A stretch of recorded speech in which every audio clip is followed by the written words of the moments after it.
अद्भुत प्रसंग।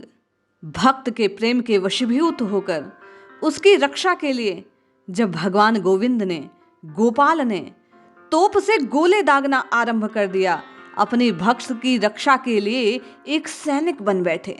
अद्भुत प्रसंग, अद्भुत कथा। आपके और मेरे हृदय में इस कलिकाल का यह प्रसंग निश्चय ही भगवान की भक्ति में विश्वास को, श्रद्धा को, प्रीति को दिन दूना रात चौगुना बढ़ा देगा। एक समय की बात है, विष्णुपुर पर मराठा सैनिकों ने आक्रमण कर दिया। भगवान के अनन्य भक्त गोपाल सिंह जी ने उस समय भगवान नाम का कीर्तन किया और निरंतर भगवान के ध्यान में लग्न रहते हुए वे युद्ध करते रहे। मराठा सेनापति भास्कर पंडित बहुत दिनों से मल्ल राज्य पर आक्रमण करने का सुयोग देख रहे थे, परंतु मल्ल सैनिकों की शक्ति और युद्ध कौशल को देखकर आक्रमण करने का साहस नहीं कर पाते थे। किंतु गोपाल सिंह जी को राज्य संचालन में उदासीन जानकर भास्कर पंडित ने मल्ल राज्य पर आक्रमण कर दिया। मल्लराज गोपाल सिंह के सेनापतियों को मराठों की चढ़ाई का कोई भान नहीं, किसी का कोई ध्यान नहीं। इस ओर मराठों की सेना मुंडमाला घाट पर आकर बैठ गई। यहाँ एक दुर्ग है जिस पर बहुत सी तोपें सजाई गई हैं।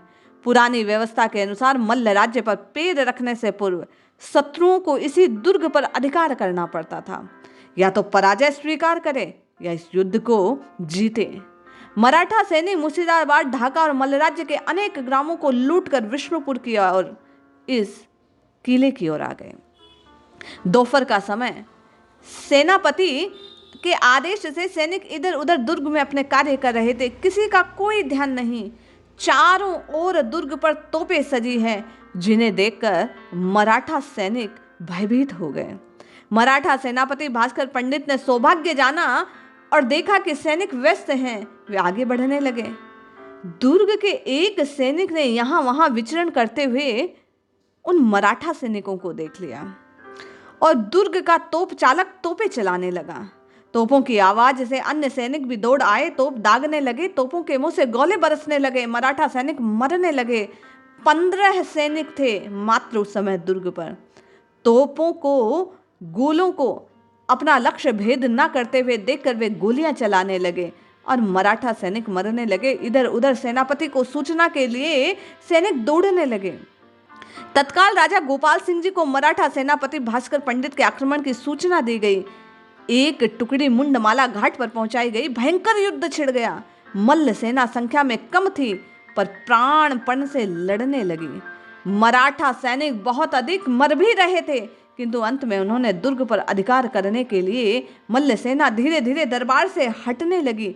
राजा भास्कर पंडित की इस प्रकार की दुस्साहस को देख कि वह विष्णुपुरी की ओर आगे बढ़ रहा है, बीच में ही गत हो जाने से सेनापति रास्ते में पड़ाव डाल देता है।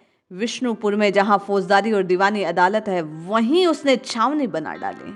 नाम है मराठा डांगा। गढ़ की सेना ने भागकर राजा को सूचना दी। मराठा राजधानी में आ पहुंचे हैं। ये जानकर प्रजा को आदेश दिया कि सब लोग अपनी धन संपत्ति परिवार को लेकर भीतरी दुर्ग में चले जाएं। प्रजा भयभीत है। जिसके पास जो कुछ था, बाल बच्चों सहित सब दुर्ग में आश्रय ले लिए। कुछ लोग धन संपत्ति वहीं छोड़कर अपने प्राण बचाने को दुर्ग में दौड़ पड़े। अपनी सेना को पराजय की ओर बढ़ता देख गोपाल सिंह जी ने सोचा अब कोई उपाय नहीं। तब उन्होंने विश्वास पूर्वक दुर्ग में सबको हरिनाम कीर्तन करने की बात कही। सबको आदेश पारित किया कि सब भगवान नाम का कीर्तन करें। यद्यपि उस समय 40,000 शिक्षित सैनिक उनके पास थे। परास्त करने के लिए मराठा सैनिकों को बहुत परिश्रम करना पड़ रहा था, लेकिन राजधानी के सब लोगों को गोपाल सिंह जी ने अपने आराध्य के नाम का कीर्तन करने का संकल्प पूर्वक दृढ़ भाव से आदेश पारित किया। हरिनाम की तुमुल ध्वनि से वह गढ़ गुंजायमान हो गया। भास्कर पंडित की थकी सेना रात्रि में वहीं विश्राम करने लगी। मल्ल सेनापति निश्चिंत नहीं थे। राज्य की ओर सैनिक बढ़ रहे थे। अंतःपुर की रक्षा के लिए चारों ओर सबको नियुक्त किया जा सकता। जहां जहां भेजा जा सकता था भेजा गया। मल्ल सेनापतियों ने प्रतिज्ञा सी कि प्राण भले ही चले जाएं, पर मराठों को गढ़ की ओर एक पैर नहीं धरने देंगे। इसी उद्देश्य से उन्होंने राजा की आज्ञा की प्रतीक्षा न कर मल्ल भूमि को स्वाधीनता की रक्षा के लिए रातों रात गढ़ के चारों ओर सैनिकों ने एक सज्जा बना दी। बड़ी बड़ी तोपें बारूद भर भर कर तैयार कर दिए गए। धन भंडार को राज प्रासाद के गुप्त स्थानों में छिपा कर रख दिया गया। राजा को इन सब बातों का कुछ पता नहीं। वे तो प्रजा के साथ गढ़ में मिलकर जोर जोर से हरिनाम का कीर्तन कर रहे थे। राम कृष्ण हरि राम कृष्ण हरि पुकार रहे थे। सवेरा होते ही मल्ल सेनाओं ने तोपें चलाने प्रारंभ कर दी। मराठा सैनिक भी आ डटे। लड़ाई आरंभ हो गई। मराठा सैनिक दुर्ग पर आक्रमण करने के लिए दुर्ग की खाई को पार करने की चेष्टा करने लगे, परंतु बड़े बड़े तालाबों से खाई जल प्रवाहित करने लगी। सुव्यवस्था होने के कारण खाने का पानी बरसाती नदी की तरह प्रवाहमान हो गया, जोरों से बहने लगा। पार करना संभव नहीं था। उधर गढ़ पर बहुत सी तोपें सजाकर हजारों सैनिक प्रतीक्षा कर रहे थे। दुर्ग का सुदृढ़ लोह द्वार बंद था। इससे मराठों ने अनुमान कर लिया कि दृढ़ तो निश्चय ही बड़ी सेना है, परंतु बहुत से देशों को पराजित करने का जो लोभ था, हृदय में जो अहंकार था मराठा सेनापति के भीतर, उसने उसमें पौरुष को जन्म दिया और वह लड़कर आगे बढ़ने के लिए तैयार हो गया। मल्ल सैनिकों ने मराठा सैनिकों को खाई पार करते देखा तो एक साथ तोपें दागने आरंभ करी। साथ साथ बंदूकें चलाने लगे। तोपों से गोले और बंदूकों से गोलियों की बरसात मराठा सैनिकों पर करने लगे। जो मराठा दल खाई पार कर उतरा था उसमें एक भी न बचा। मराठा सेनापति भास्कर पंडित ने दूसरे दल को आज्ञा दी। इस प्रकार वह आगे बढ़ता रहा। मराठा सेनापति ने 3 बार चेष्टा करी, तीनों बार विफल। मराठा सैनिक मरने लगे। राजा गोपाल सिंह उस समय दुर्ग के भीतर हरिनाम कर रहे थे। सब लोग आतुर थे, बड़ी करुणा से तन्मय होकर भगवान नाम का जप कर रहे थे, कीर्तन कर रहे थे। युद्ध के संबंध में कोई कुछ नहीं जानता। हरिनाम संकीर्तन के गूंज से दुर्ग गुंजायमान था।